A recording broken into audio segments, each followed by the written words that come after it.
After a 4-year hiatus due to the lockdown, the Australian International Airshow returned to Avalon Airport. A 7-day event starting with a trade week before the gates are open on the Friday for a 3-day airshow. The lineup at Avalon is always quite impressive, and this year was no different. Headliners included the F-22 Raptor, the F-35 Lightning II, the F-18 Super Hornet, and the Republic of Korea Air Force aerobatic team, the Black Eagles. I managed to get tickets for the Sunday show and had a great time. It is always good fun being able to spend a day in the sun exploring and watching various aircraft. While the flying program is no doubt the main attraction, there are still plenty of things to do and see on the ground. There is a trade halls, which offer the chance for various aviation businesses and institutes to display themselves, including the likes of Rolls-Royce, Airbus and Lockheed Martin, to name some of the bigger businesses there. But being the last day of the event, there was a notable amount of stalls empty in these trade halls.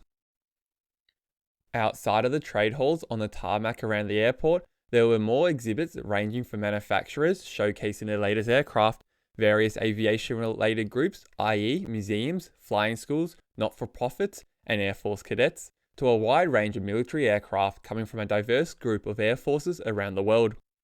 This year's show had aircraft on display from the Royal Australian Air Force, US Air Force, the Luftwaffe, the Royal Malaysian Air Force, the Japan Air Self-Defense Force, and the Royal Singapore Air Force. Aircraft on display included the F-22 Raptor, the F-35 Lightning II, the F-18 Super Hornet, the F-15 Eagle, the F-16, and the Boeing C-17 Globemaster III. One of the various highlights from the day was the nice chat I had with a pilot about the F-16 and what it was like to fly. I did have some issues with my microphone throughout the day, so apologies for any audio issues in the next few segments. While walking around, I had the chance to talk and interview various individuals and groups about their exhibits, so let's take a closer look at some of these exhibits on the ground at Avalon this year. First up were the crew from Cressy Aerodrome, who had 2 Tiger Moths beautifully on display.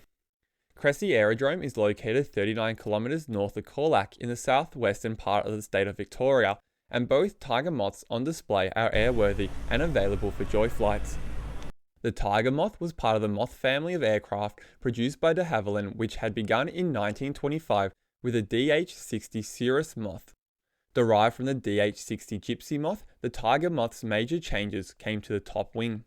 The top wing was moved forward while both wings were swept back to ensure that the centre of lift was kept in the same position. This was due to an RAAF requirement that instructors in the front cockpit could get in and escape easily from the front cockpit with a parachute on. The changes in the wing led to a strengthened fuselage, and to assist in getting in and out of the aircraft, fold-down half doors were installed. On the 26th of October 1931, at Stag Lane Airdrome, Edgware, London, the DH-86 prototype flew for the first time with de Havilland's company chief test pilot Hubert Broad at the controls. In February 1932, the Tiger Moth entered service with the RAAF. The Tiger Moth would become the major basic trainer for the whole Commonwealth, and in World War II would train many pilots. Manufacturing of the type was set up in Canada, with 1,548 being built, plus an additional 200 under the Lend-Lease agreement for the US. In Australia, de Havilland would build 1,070 at their factory in Bankstown, Sydney, with Gypsy major engines used to power them being licensed built at General Motors at Fisherman's Bend, Melbourne. A further 23 were built in Sweden as the SK11, 91 in Portugal, 38 in Norway, and 133 in New Zealand. In total, over 8,800 were built, 4,000 of which occurred during the war years. 25 countries utilised the type as a basic trainer, and many ended up in civilian hands, with quite a few still flying today. It was officially retired from the RAF in 1959, being replaced with a Chipmunk, while in Australia it was replaced with a locally designed CAC Winchell in the mid-1950s. So there is a brief history of the type. Now let's get up and close with the type. G'day, I'm Dave and I'm from the Cressy Aerodrome based just north of Colac here in Victoria. What you have here today is Millie, our Tiger Moth. She was built in 1942. She was a part of a batch of aircraft sent out to Australia by the British. During the wartime she was used for training pilots. After the war she was sold off and she spent a bit of time in New South Wales and Queensland. And only a few years ago we actually purchased her and we brought her to Cressy. If you want to come in here we'll show you a few bits and pieces with her. So here we have a Gypsy major engine, manufactured in Melbourne. Here's your plate in here, 4-cylinder, full of grunt, mate. I tell you what, those guys in the F-32s are not happy with us. They're scared of us, in fact. Good old wooden prop. The colour scheme is a British training scheme, so camouflage top, yellow underbelly. When the old Germans are flying around their 109s, you didn't really want one of them sneaking up on you. Come on around and show you in the cockpit. So here you go. This is the real workings of the pilot. Joystick in the middle, feet rudders down the bottom there. Feet pedals, sorry, not rudders. I'm only a mechanic, not a bloody pilot. And all your instrumentation all in there.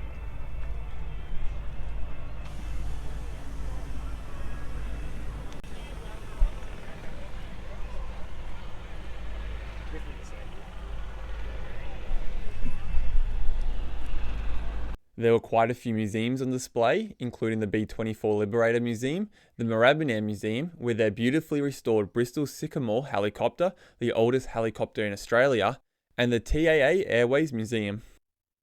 Here I got the chance to talk to Derek Buckmaster from the Aviation Historical Society of Australia and Phil Varbre from the Civil Aviation Historical Society and Airways Museum based at Essendon Airport, a museum without a single aircraft on display. So, welcome to the Aviation Historical Society of Australia tent. We're here today at the Airshow, just talking to people and welcoming them into the Airshow, and just explaining a little bit about what we do at the Aviation Historical Society of Australia. Aviation has played a huge role in the development and the growth of the nation, and the AHSA like to gather that information and collect it and tell the stories about what's happened through aviation in Australia across the history of the nation. So we've got a quarterly journal that we publish each quarter, of course, and we also put out a newsletter each quarter, letting people know what's going on. And I'll give you an example of the latest journal. So we've got stories of activities that have taken place all throughout Australia's aviation history since 1903, and even going back into the earlier days before that. The AHSA is a national group, and we run meetings in Sydney, in Brisbane and in Melbourne each month. And if you want to join the meetings and you can't attend in person, you can also Zoom and view the meetings. So it's been great to be at the Airshow, and we hope everyone's had a great time at the Airshow, and over to you. Hi, I'm Phil Varbre from the Civil Aviation Historical Society and Airways Museum, and we're having a great time here at Avalon. And we'd like to show off a few of the things that we've got in our museum, which is an unusual aviation museum. We don't have any aeroplanes, but our stories are about the hidden parts of aviation that people don't know a lot about. And for example, we've got this console here from King Island Flight Service. This was in use from the 1970s through till the 1990s, when flight service units closed down and transferred back into the capital city airports. Just an example of the sort of things that we've got in our collection at the Airways Museum. Other exhibitors included organisations like the Royal Flying Doctor, an organisation whose hard work is vital to many Australians in rural and outback areas. The history of the Royal Flying Doctor is very interesting, and while I would love to cover it in great detail, perhaps that is better saved for another video.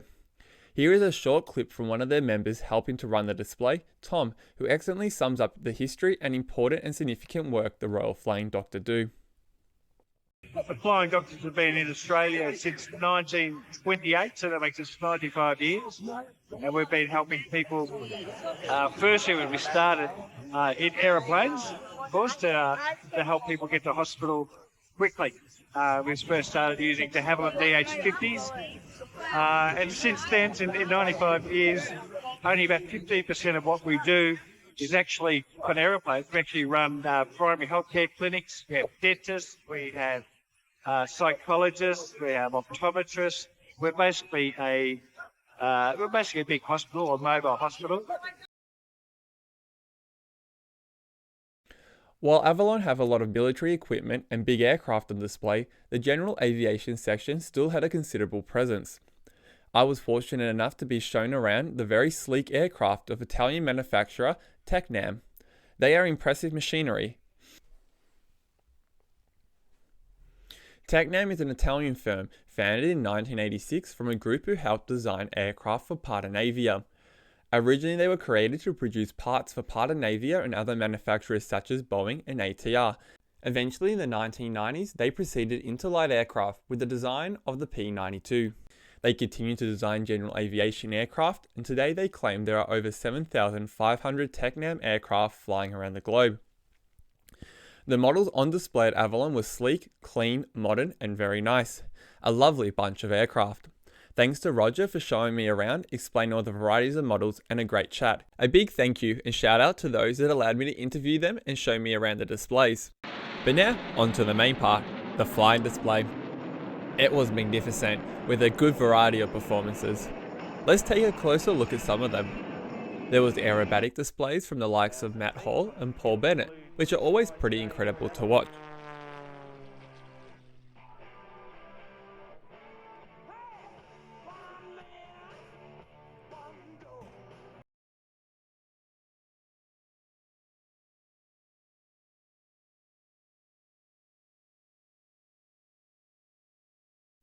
For Warbird enthusiasts, there were a few displays, nothing massive though. There was the basic trainer formation containing a Harvard, Weigel, and CT4, a good display of RAAF trainers from the 1940s to the 1980s. A Mustang and a Spitfire did a few passes together, as well as separately. The sound of the Rolls-Royce Merlin is always an exquisite sound. The Mustang on display was VH-BOB, an Australian-built CA-18 Mark 21 Mustang. Yep, Australia produced Mustangs at the end of World War II and a few years following the war, the only country outside of America to have produced them. This was VH-BOB's first public display in some time, as it had undergone a significant restoration and rebuild program following a wheels-up landing at Point Cook in 2008. The damage at the time was not extreme, and it could have been repaired rather quickly. However, the owners of the aircraft decided to take the opportunity to strip it right down and undertake a complete rebuild of the machine. Great to see it back in the skies again. Towards the end of the program, a Cessna Dragonfly and a Canberra bomber also took to the skies, putting on a spirited display.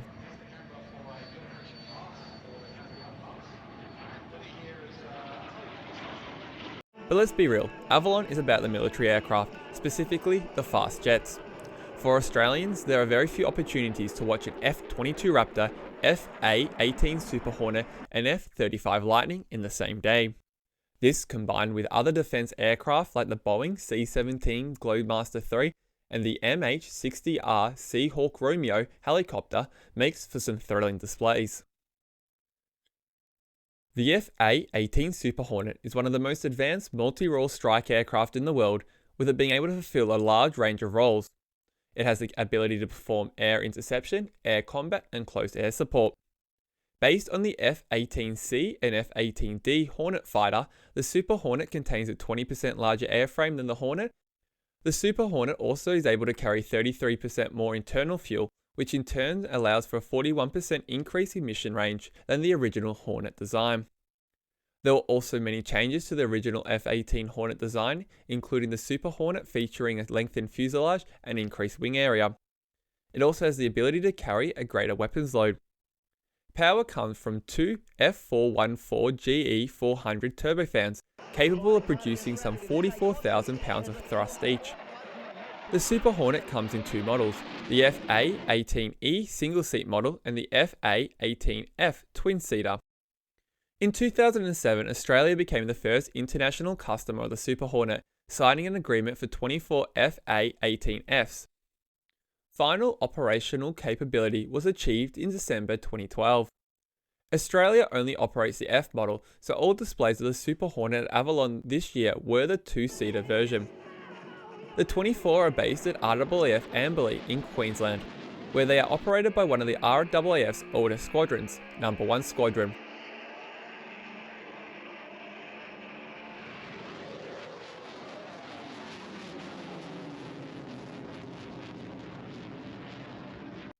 No. 1 Squadron had originally been formed as part of the Australian Flying Corps in January 1916, serving in Palestine during the First World War. Following the end of the First World War, they were disbanded before being officially reformed in 1925 as part of the new Royal Australian Air Force, being equipped with SE-5A, DH-9s and DH-9As. In the Second World War, they were the first Allied squadron to undertake attacks against the Japanese, when on December 8, 1941, based in Malaya and flying Hudsons, they were tasked with attacking the Japanese invasion fleet heading their way. During the Japanese advance in the South Pacific during the end of 1941, beginning of 1942, No. 1 Squadron suffered heavy casualties, and in March 1942, they were brought back to Australia. Reforming in 1943, they would be equipped with Australian-built Beaufords until 1945, when they changed to the de Havilland Mosquito. Post-Second World War, No. 1 Squadron was again disbanded. However, in February 1948, No. 12 Squadron was renamed No. 1 Squadron. Being equipped with Lincoln bombers, they would see significant use in the Malayan Emergency. Between July 1950 to July 1958, the Lincoln bombers of No. 1 Squadron would drop 33 million pounds of bombs, accounting for 85% of all tonnage dropped by Commonwealth aircraft during the campaign. Since, No. 1 Squadron have flown a variety of aircraft, including the Canberra Bomber, the F-4 Phantom, and for 37 years, the F-111 Strike aircraft, until that was retired in 2010. Since 2014, they have been equipped with the Super Hornet and have seen deployments to the Middle East. Featuring alongside the Super Hornet was Australia's newest and most advanced fighter aircraft, the F-35A Lightning II. According to the Air Force, the F-35A is, quote, the forefront of air combat technology, end quote. While the program has seen many delays, it is expected that all 72 aircraft ordered by the RAAF will be operational sometime this year. While I may still hold some reservations about the aircraft, the display put on by the RAAF was nothing short of spectacular.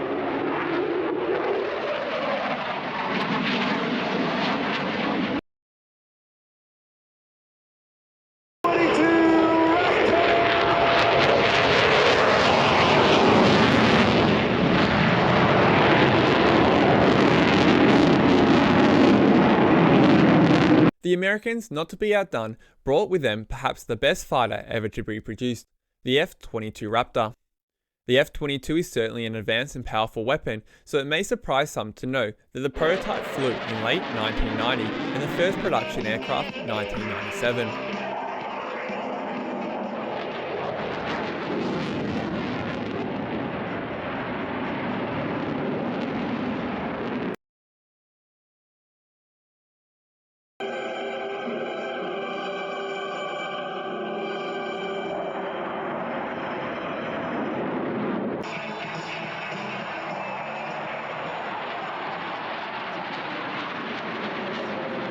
However, the best display of the day came from the Republic of Korea Air Force's aerobatic team, the Black Eagles. Flying the Korean-built KAI T-50B Golden Eagle jet aircraft, the 8-man team put on a striking and spectacular display of aerobatics. It was truly something very cool and special to watch.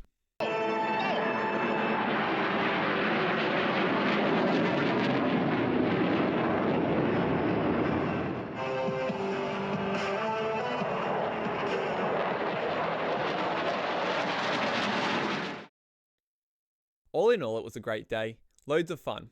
A big thank you and shout out to those that allowed me to interview them and show me around the displays. Anyways, thanks for watching. Make sure to like and subscribe, and I'll catch you all in the next episode.